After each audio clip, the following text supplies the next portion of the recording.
Chicos, buenas noches. Hoy día, voy a exponer sobre el dengue.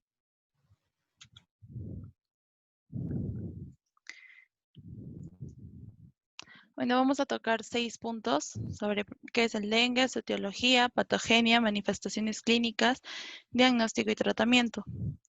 El dengue es una enfermedad infecciosa endemoepidémica, aguda, sistémica y dinámica, causada por 4 serotipos del virus del mismo nombre. Se transmite a través de la picadura de un mosquito hembra infectada perteneciente al género Aedes, principalmente el Aedes aegypti, a personas susceptibles. Constituye actualmente el arbovirosis más importante a nivel mundial en términos de morbilidad, mortalidad e impacto económico. Afecta a las personas de diferentes edades y la infección puede cursar en forma sintomática o expresarse con un espectro clínico muy amplio. En nuestro país es un evento de interés público y de notificación obligatoria, con vigilancia epidemiológica según la definición de casos. Actualmente, a este año se ha reportado 27.975 casos de dengue y 38 casos fallecidos. En la etiología y transmisión, tenemos al agente que viene a ser el virus del dengue, serotipos, tiene 4 serotipos, y el vector que es principalmente el Aedes aegypti. El agente. Este herbovirus pertenece a la familia Flaviviridae del género Flavivirus, especie denguevirus. Se pueden distinguir 4 serotipos: DEN1, DEN2, DEN3 y DEN4. Este virus es de forma esférica, de un tamaño entre 35 a 50 nanómetros, y está constituido por una cadena de ARN simple positiva y proteínas estructurales de la cápside, que es la proteína C, la proteína precursora de membrana, que es la M, y la de membrana, y 7 proteínas no estructurales, que son útiles para el diagnóstico de laboratorio. Los serotipos. Se han descrito diferentes genotipos de cada serotipo y estas diferencias están relacionadas con la virulencia y la patogenicidad. La infección de cada serotipo va a crear inmunidad en el humano, pero una inmunidad específica a largo plazo contra el mismo serotipo. Es decir, como se puede ver ahí, si la infección se da por el serotipo DEN1, en la persona queda inmunidad, pero para el mismo serotipo, lo que se denomina inmunidad homotípica. Pero para los demás serotipos, como el DEN2, DEN3 o DEN4, solo se crea una inmunidad cruzada de corto plazo, que puede durar hasta 2 años, ¿no? Y se llama inmunidad heterotípica, por lo que una persona puede infectarse y enfermarse varias veces. Estos 4 serotipos son capaces de producir infección asintomática, infección sintomática, cuadros graves y llegar hasta la muerte, siendo los serotipos DEN2 y DEN3 los más asociados a cuadros graves y defunción. En una infección subsiguiente, lo que va a pasar es que, como se ha creado una inmunidad homotípica solo para un solo serotipo, con los demás serotipos se va a formar un complejo, y esto hace que aumente la permeabilidad vascular y así cree hemorragia, que es lo que se llama el dengue hemorrágico. Ahora el vector. Este virus es transmitido por mosquitos del género Aedes. Como les dije, en Perú principalmente de la especie Aedes aegypti. Este vector es muy importante porque no solo transmite el dengue, sino también es vector de la fiebre amarilla, artritis epidémica, de chikungunya, Zika y el virus del Mayaro. Se considera un virus biológico, pues en este vector se desarrolla el patógeno y es la principal forma de transmisión. Es un mosquito adaptado a las viviendas, por lo que la estructura, ubicación y presencia de criaderos en las casas, así como la densidad poblacional, define en medida la presencia de este mosquito. Estos tienen una alimentación principalmente diurna, pero de acuerdo a su necesidad pueden alimentarse varias veces al día. Depositan sus huevos en aguas quietas y generalmente limpias. Las características más importantes es que sus hembras son hematófagas y los machos son fitófagos. Las hembras son hematófagas porque necesitan de las proteínas de la sangre para la formación de los huevos. Estos mosquitos presentan una metamorfosis completa con 2 ciclos, uno acuático, donde se desarrolla de huevo a pupa, y uno aéreo, donde ya encontramos en el estado adulto y bien diferenciado. Este ciclo completo dura de 10 días. Vamos a ver acá en este mosquito que tenemos, bueno, 2 órganos importantes que vienen a ser los palpos, que son estructuras sensoriales que permiten captar sustancias químicas, como por ejemplo en lo que es la atracción al huésped, ¿no? Mediante el calor corporal, la sudoración, emisión de CO2 y la microflora bacteriana que está en la piel. Y el otro órgano importante es el probóscide, porque este es el órgano perforador en las hembras que permite penetrar la piel. Los cambios climáticos también influyen en la transmisión del virus, pues cuando hay un aumento de temperatura, aumenta la tasa de alimentación para combatir la deshidratación. Así que van a buscar potenciales huéspedes para poder alimentarse. La disminución de las lluvias incrementa la reproducción de los mosquitos en los contenedores debido a un mayor almacenamiento de agua. Y el incremento de las lluvias va a albergar a más sitios de reproducción y aumento en el tamaño de la población de los mosquitos. ¿Cómo se da la transmisión? Para que la transmisión del virus sea efectiva debe estar en simultáneo el virus, el vector y el hospedero. Bueno, los mosquitos hembras se alimentan según su requerimiento, así que al alimentarse varias veces al día determinan la etapa de transmisión del virus. La transmisión del dengue implica la existencia de una persona enferma en fase de viremia, donde el mosquito se alimenta y adquiere el virus. Este virus pasa al vector y las que puede, perdón, después ya de haberse alimentado, entonces el virus se transmite a un huésped susceptible dentro de un lapso de 3 a 14 días, lo que se denomina periodo de incubación intrínseco. Entonces el mosquito se puede infectar en la etapa febril del paciente, que dura un promedio de 5 días. Luego ese mosquito se torna infectante 10 días después y alimentándose de otra persona que está sana, ahí es donde al picar en la piel transmite el virus y después de ese tiempo la persona se convierte en una persona infectada. Aquí tenemos otro ciclo donde se ve el primer paso, que es donde el mosquito, mediante la probóscide, inocula los promastigotos. Los promastigotes se interiorizan en los macrófagos, se transforman, se multiplican y van a quedar dentro de los macrófagos que están circulando en la sangre hasta que venga otro mosquito sano que al alimentarse se va a infectar con el virus y otra vez va a repetirse el mismo ciclo. La patogenia.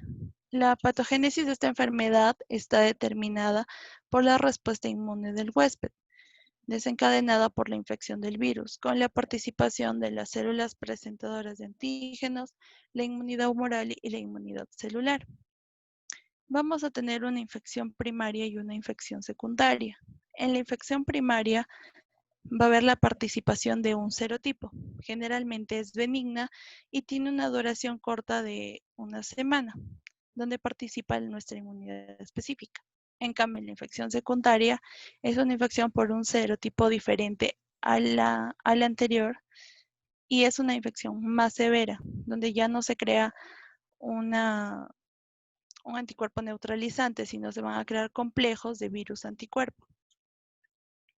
Bueno, en la infección primaria. Después del piquete del mosquito en la piel, el primer contacto que se tiene son con las células del epidermis, especialmente las células de Langerhans.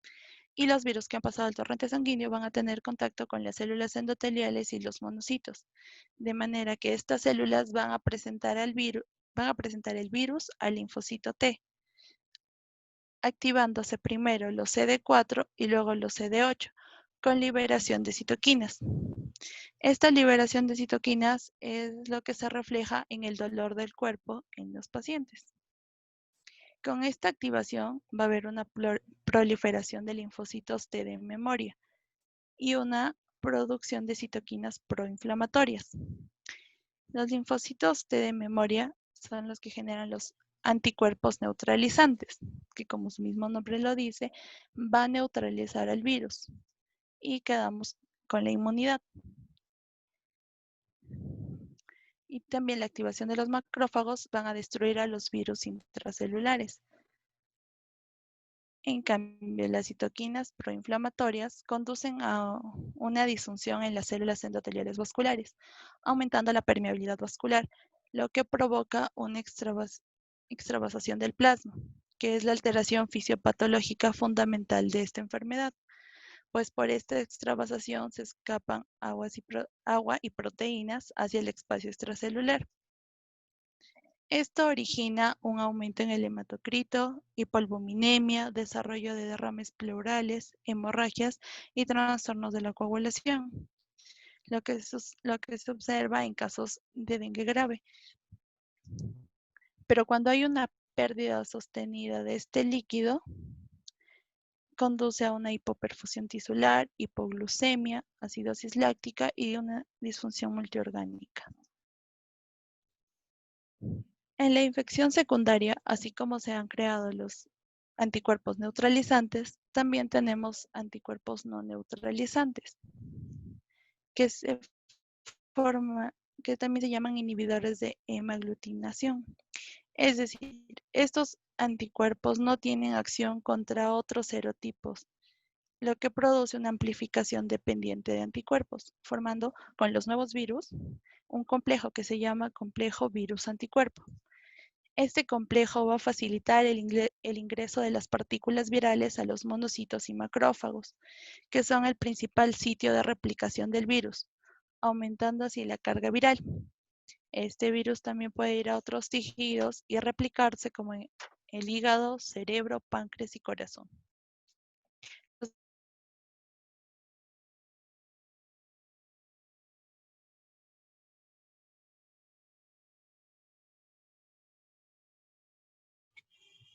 Yami.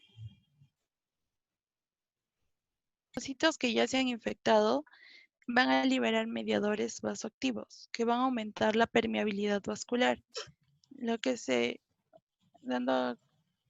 dando origen a manifestaciones hemorrágicas, que se conoce como el síndrome de choque del dengue. Las manifestaciones clínicas. Bueno, la infección se va a resumir en dos acciones, que es la acción directa del virus con la carga viral y la citotoxicidad y las consecuencias inmunológicas. Estos dos procesos son los que llevan a ver la sintomatología del paciente. La infección puede ser clínicamente inaparente o también puede causar una enfermedad de variada intensidad.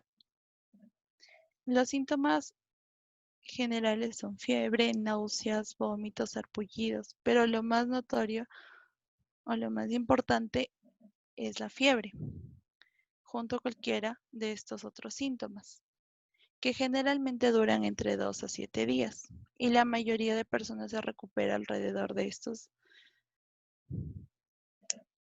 Pero también nosotros debemos estar atentos a si aparece cualquier signo de advertencia para que podamos ver si el paciente requiere hospitalización.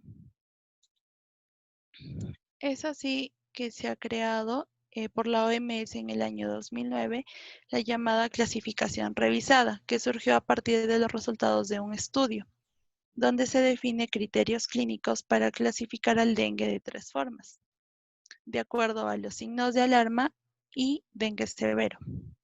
Sin signos de alarma es el llamado dengue clásico o fiebre de dengue, donde toda persona con fiebre menor o igual a 7 días de evolución que puede identificarse a partir de la información sobre dónde vive o si ha visitado áreas endémicas de dengue. Además de presentar 2 o más de los siguientes criterios, que son náuseas, vómitos, exantemas, mialgias, petequias o test positivo del torniquete, que es con, con el tensiómetro, ¿no? Su, insuflar hasta un cierto grado y luego ver si es que ha habido formación de petequias en un cierto campo en el antebrazo. Y también leucopenia. Es un cuadro clínico típico en los adultos, que dura no más de una semana, y en los niños suele haber pocos síntomas, y la enfermedad puede manifestarse como un síndrome febril inespecífico. Ahora, con signos de alarma, identificamos un caso probable de dengue que no tiene signos de alarma y que presenta estas manifestaciones, como dolor abdominal, vómito, acumulación de líquidos, que son resultado del incremento de la permeabilidad capilar y marcan el inicio de la fase crítica. El dolor abdominal es un dolor intenso que se refleja de acuerdo por la cantidad de líquido extravasado hacia las zonas perirrenales, que irrita los plexos nerviosos que se encuentran en la región retroperitoneal. Además, también hay un engrosamiento de la pared de la vesícula biliar por la extravasación del plasma, lo que también produce dolor en la parte del hipocondrio derecho. Este dolor abdominal es tan intenso que puede simular cuadros de abdomen agudo.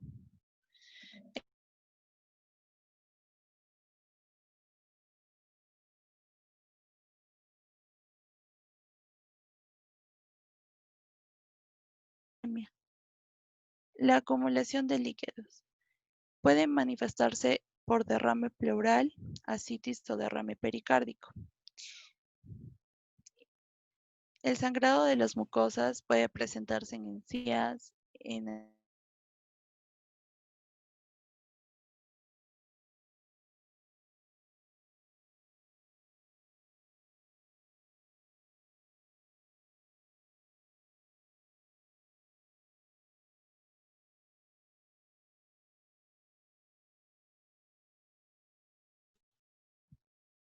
las pruebas. Entonces, un signo de alarma es el sangrado de las mucosas, que puede presentarse en encías, nariz, aparato digestivo o riñón, que es la hematuria. También tenemos alteración del estado de conciencia, presentándose irritabilidad o somnolencia.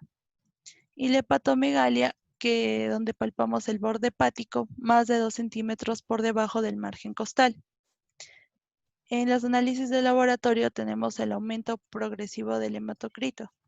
Encontramos policitemia debido a la disminución del plasma y también una disminución progresiva de plaquetas. Ahora, el dengue severo. Esto tiene 3 manifestaciones importantes en los cuales el paciente debe ser vigilado estrictamente. En caso del dengue sin signos de alarma, se da un manejo ambulatorio. En el dengue con signos de alarma es un manejo hospitalario, pero en el dengue severo se necesita de un cuidado.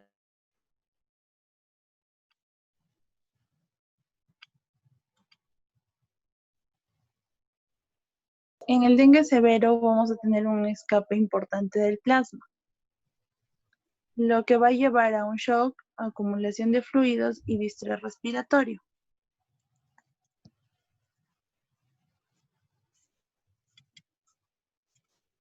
Esto ocurre con mayor frecuencia en el cuarto o quinto día de la enfermedad y casi siempre es precedido por los signos de alarma. Durante la etapa inicial del shock, el mecanismo de compensación va a producir taquicardia y vasoconstricción periférica, por lo que nuestro paciente va a estar con las extremidades frías y retraso del tiempo de llenado capilar. Cuando se produce un sangrado mayor, casi siempre se asocia al choque profundo en combinación con hipoxia y acidosis, lo que concluye en una falla orgánica múltiple. También puede haber este daño orgánico grave como insuficiencia hepática aguda, encefalopatía, miocardiopatía o encefalitis. El compromiso serio que hay en los órganos es por sí solo criterio de dengue grave.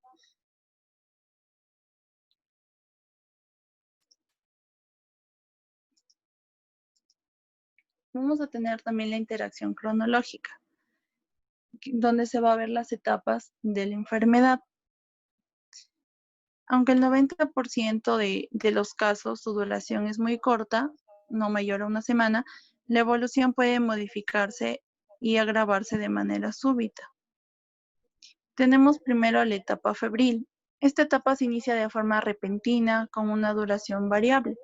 En niños de 3 a 6 días y en adultos de 7 días, de 4 a 7 días, perdón, que se asocia a la viremia y durante la cual existe una alta posibilidad de transmisión de la enfermedad si la persona es picada por un mosquito.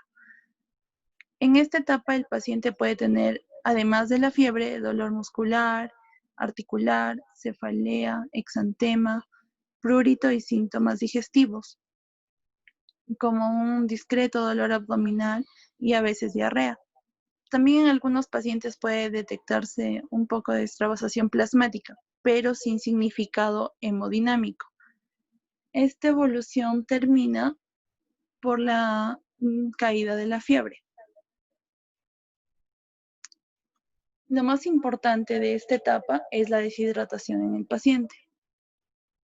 El periodo durante el cual se produce la caída de la fiebre y 48 horas después es un momento crucial, pues en este momento es donde los pacientes pueden presentar complicaciones, ya que la extravasación del plasma se hace más intensa y es capaz de conducir a un shock.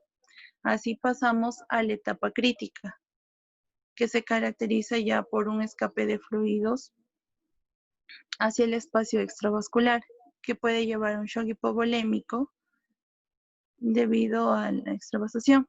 Vamos a ver que el hematocrito sube, lo que constituye un método confiable para el monitoreo de la fuga de plasma. También suele haber grandes hemorragias digestivas, alteraciones hepáticas, y si no se restaura la volemia de manera oportuna, suelen presentarse signos clínicos de hipoperfusión tisular y un shock hipovolémico. Las plaquetas también están descendiendo progresivamente, pero esto se hace mucho mayor en la etapa crítica. Puede presentarse en cualquier momento de la enfermedad signos y síntomas de afectación particular a algún órgano. Así que lo más importante en esta etapa es el shock.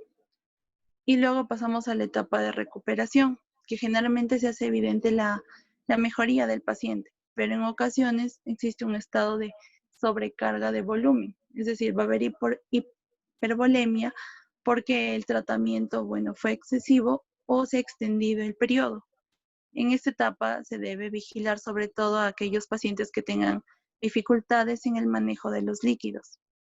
También puede aparecer una etapa de exantema tardío que con frecuencia afecta las palmas de las manos, asociado a un intenso prurito. El hematocrito se estabiliza y también el número de glóbulos blancos y las plaquetas va aumentando.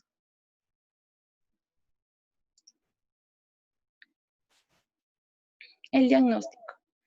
En la forma clásica y especialmente en niños es difícil de diagnosticar. Generalmente el tipo de diagnóstico es sobre todo clínico y se debe sospechar de dengue en todo caso de síndrome febril inespecífico, definido en una persona de cualquier edad y sexo que presente fiebre menor a 7 días de evolución, sin afección de las vías aéreas superiores ni alguna otra etiología definida. Se considera un caso confirmado a todo paciente sospechoso que tenga un diagnóstico por laboratorio o con un nexo epidemiológico, es decir, según el contexto. De repente está en una zona donde ya se ha diagnosticado varios casos de dengue. Y también mediante las pruebas de laboratorio del, perdón, del antígeno NS1, ¿no? Que si da positivo se considera un dengue probable y si el resultado es negativo no se debe descartar ese diagnóstico sino solicitar una nueva prueba. También por la detección de anticuerpos de inmunoglobulina M, si es negativo se descarta el diagnóstico y si es positivo se considera también un caso probable de dengue. Ahora el tratamiento. ¿Cómo se trata a un paciente con dengue? Bueno, la evaluación inicial del paciente va a definir el tipo de atención que necesita, si va a ser ambulatoria o hospitalaria, y también las decisiones clínicas que se debe tomar. El proceso más relevante y lo que se ha venido repitiendo es el aumento de la permeabilidad vascular y el escape de líquidos. Y en eso se basa el manejo terapéutico. Y también en la evaluación general, el diagnóstico. Con eso tenemos la clasificación de 4 grupos. El grupo A, que es sin signos de alarma. Este tratamiento va a ser domiciliario, indicando al paciente y a la familia que acuda al centro de salud si aparecen los signos de alarma que ya hemos visto. Vamos a recomendar hidratación continua, su dieta normal y reposo. Y el manejo de la fiebre mediante la indicación de paracetamol, pero lo que se debe evitar es la automedicación y está contraindicado los antiinflamatorios no esteroideos, los AINES y sobre todo la aspirina, pues va a incrementar el riesgo de sangrado gastrointestinal y elevación de aminotransferases. Así que lo que se debe vigilar por parte del mismo paciente y su familiar son los signos de alarma que está ahí, dolor abdominal, las petequias, si hay vómitos, desmayos. En el grupo B1, que es el grupo de sin signos de alarma, pero que presenten un factor de riesgo. Esto hace más complicado su manejo, así que también se recomienda ser hospitalizado. Y se debe tomar en cuenta una muestra de sangre para el hematocrito antes de iniciar un tratamiento. También se lo trata con hidratación continua oral, si es que no se puede en líquidos, pero vía intravenosa.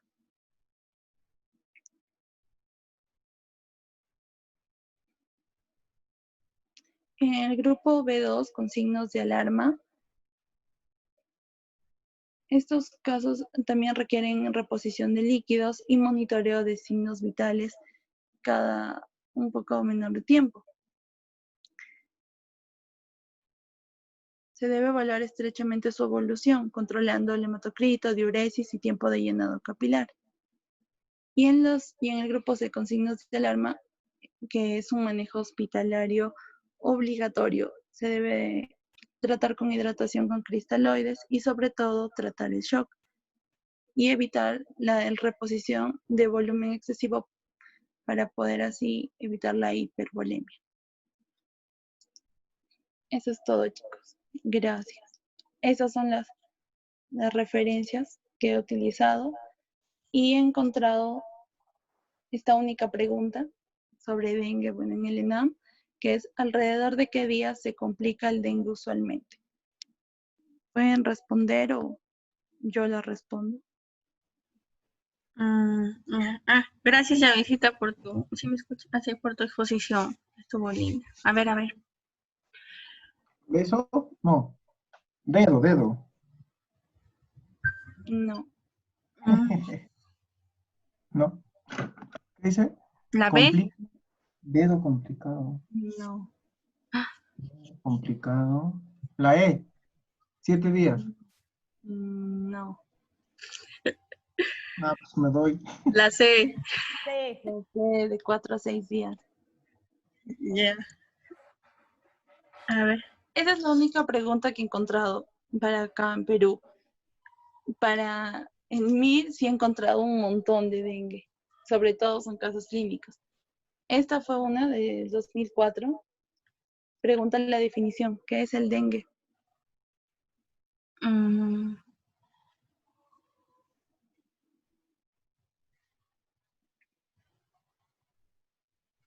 La 3. La 3. Sí, la 3. Ya. Y esta pregunta, que es la que más se repite, solo que cambia, dice mujer o dice niños, pero en realidad es el mismo contexto y se repite en diferentes años. A ver, léelo, Yami, léelo. Dice, acude a nuestra consulta un hombre de 54 años diagnosticado de diabetes mellitus tipo 2, que refiere fiebre de 40 grados centígrados con escalofríos y tiritona, artromialgias y cefalea, por lo que ha iniciado tratamiento con paracetamol. A los 3 días presenta un exantema maculopapuloso generalizado que evoluciona a la formación de petequias más intensas en miembros inferiores. Aporta analítica donde destaca leucopenia, plaquetas de 91.000 por milímetros cúbicos y elevación grave de aminotransferasas. La gota gruesa, extensión de sangre periférica, PCR y antígeno de malaria dieron resultado negativo. ¿Cuál es el diagnóstico de sospecha más probable? Dengue. El dengue. Sí, están todos los signos. La Chikungunya, fiebre, chikungunya. los escalofríos, artromialgias y cefalea. No, todos son de dengue. Dengue, dengue. Ah, ya, Y misita. eso es todo.